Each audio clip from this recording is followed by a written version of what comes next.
Have you ever encountered a hurdle with launching or growing your business? Listen, there are two things that run a business: the back end and your soft skills. Telling you right now, if these aren't in place, you'll lose clients and you'll lose money. Don't want that? Well, you're in the right place. Hey, I'm Dana. Hey, I'm Sarah. We're your hosts who are going to tell you how it is, give you tips and tricks, and even occasionally bring on a guest that care about supporting you grow your business organically and nurture authentic relationships. Are you ready? Hey, everybody. Welcome back to the Entrepreneur Encounter podcast. On this episode, on the next three episodes, we're going to be focused on ways to build better relationships. It's going to be a three-part series where we focus on building relationships with your clients. We frequently fail to recognize some of the individuals who are standing right in front of us. And these individuals are our clients. This could be someone in a local networking group, and seeing how they are thriving in their business, or if they are feeling like they're failing in their personal life. We want to focus on recognizing them, what their pain points are, their struggles, and then building a better relationship over time to continue to support them, help them thrive, and then in turn receive that benefit as well. It's essential to keep in mind that building relationships is a continuing effort. It's not something that you can say, hey, you're my new best friend, and then not talk to someone for 3 months. There are a variety of methods in which you can demonstrate your commitment to your clients, and every relationship relies on open lines of communication. And it's important for you to create trust and let your clients know that you are there for them at all times. Keeping a good working relationship with the clients is essential if you want to keep coming back for more. If there's anything I've learned from my local networking group is I try to open up communication every single week, meet with those individually as well as during the networking meeting, and hearing what they're looking for, hearing what they're struggling with. And then if I have more questions or I think of someone I can connect with them to support them accomplish that goal, then I follow up and keep that communication open, whether it's via text, email, a phone call, even, dare I say, going in person and grabbing coffee together. Taking it a little bit further, Sarah's going to talk about how communication is the first and probably the most vital part. Communication should be on top of your list, whether you're working with somebody or even if you're not, because communication is conversation with somebody you're trying to get to know them. Effective communication should be a priority. When someone is busy, we tend to get lost and lose track, but we have to focus on the importance of keeping constant communication with those that you work with. Effective communication is between two or more people.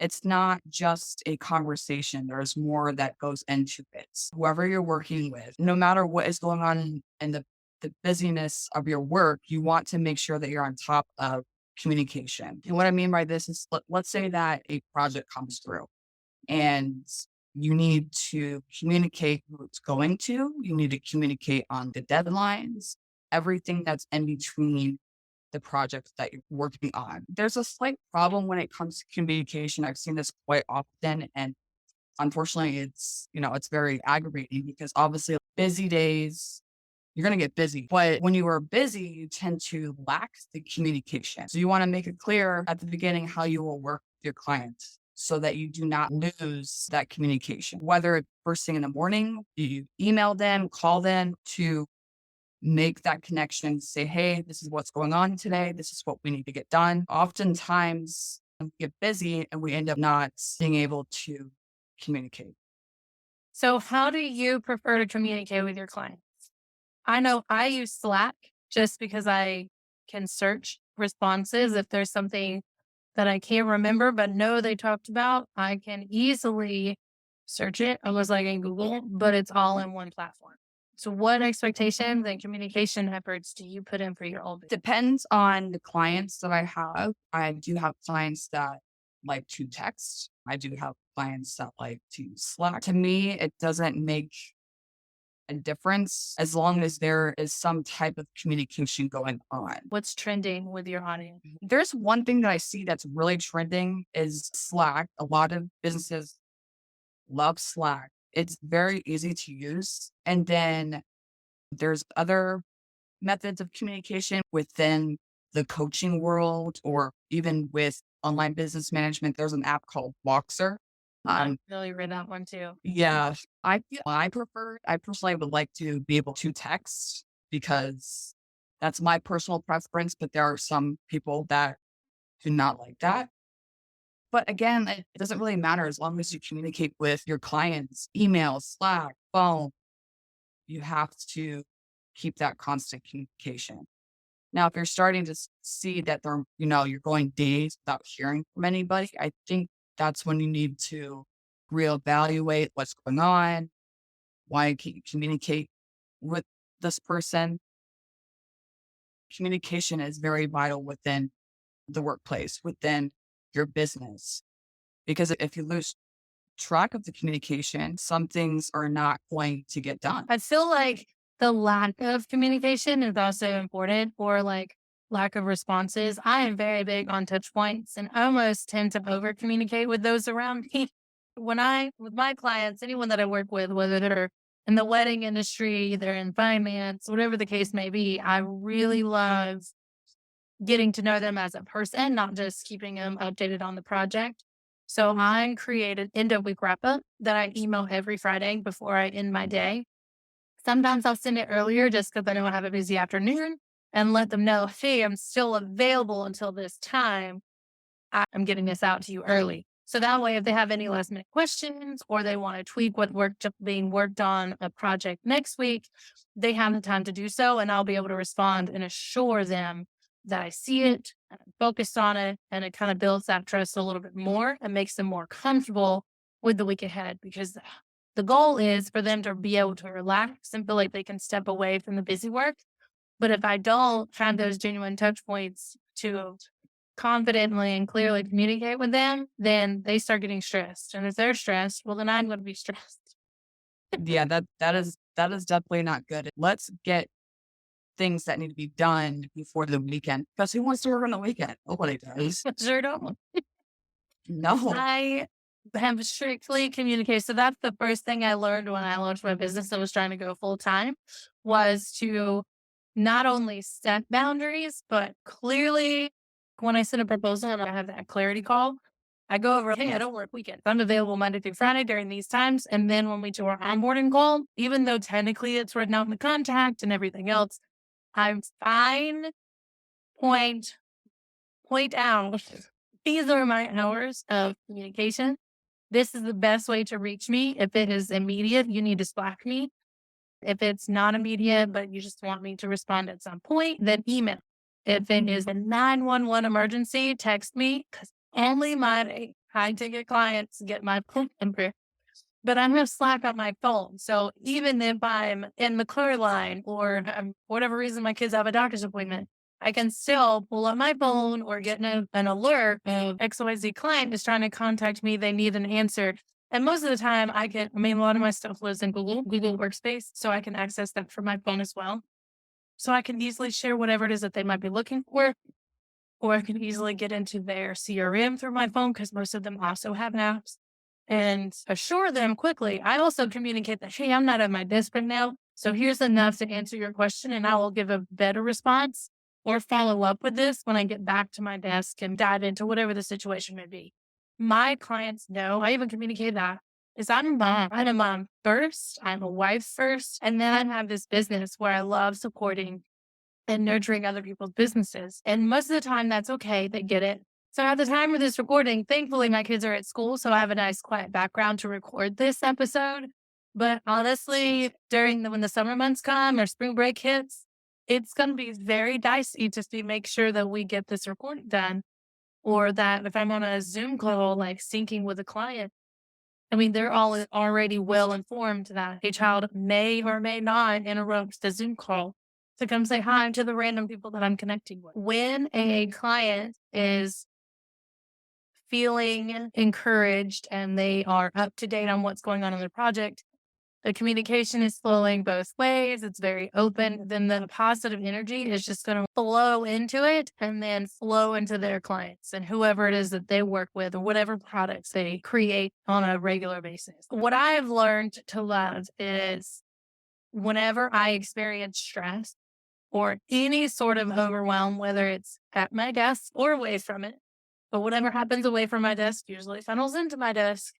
It's really nice to have a network or a community to pour positive energy into me.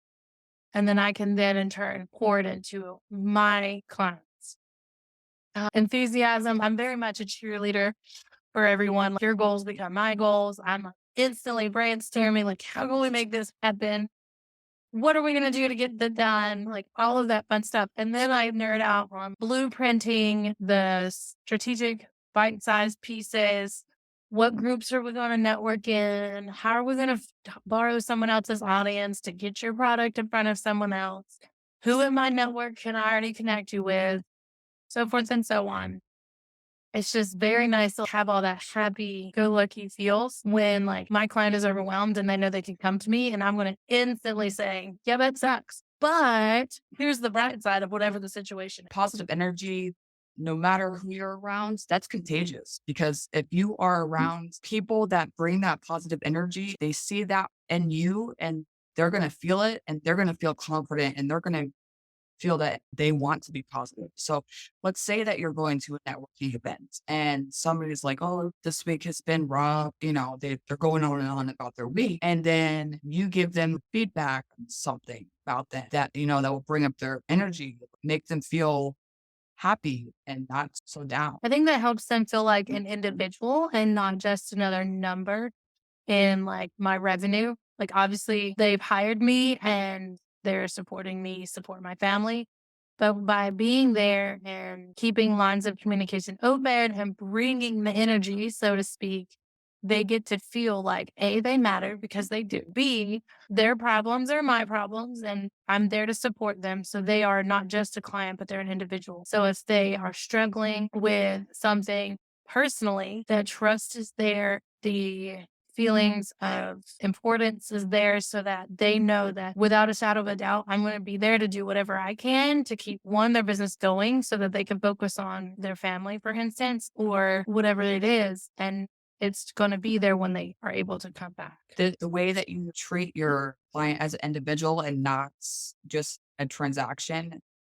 This also goes back to what we were talking about last week on episode 1 about ditching customer service. So if you haven't heard that episode, we encourage you to go listen to that, because we want to make sure that everybody that comes into your space feels more like a human and not just a number.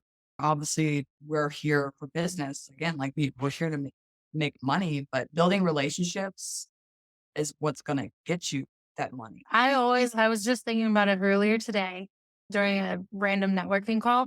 I came up with support over sales. Any conversation that I have, whether it's a lead or another entrepreneur, business owner, like, I look on to see how I can support them before I ever pitch any kind of sales thing. And 9 times out of 10, honestly, probably 10 out of 10, I need to track that. I always get some sort of sale, whether it's directly through them where they want to hire me as their online business manager, or they know someone who could use their own personal organizational cheerleader to support them in a one-off project or help them with a launch, whatever the case may be, to grow their organic visibility. It's always worked out. I know there's some clients that I've talked to, not clients, potential clients and leads and friends. They've become friends for over a year and they've never been my client. But I will always have an open line of communication with them to support them, share my favorite Facebook groups at the moment. If I just learned an interesting LinkedIn tip on how to boost your visibility and outreach and engagement, I will always share that. If there's a new podcast that's taking guests that fits their aesthetic, then I'm going to say, hey, you just totally check this out. They're taking on guests. And that's an amazing thing to do. You just never know. So as we end this episode, 1, we hope you enjoyed it.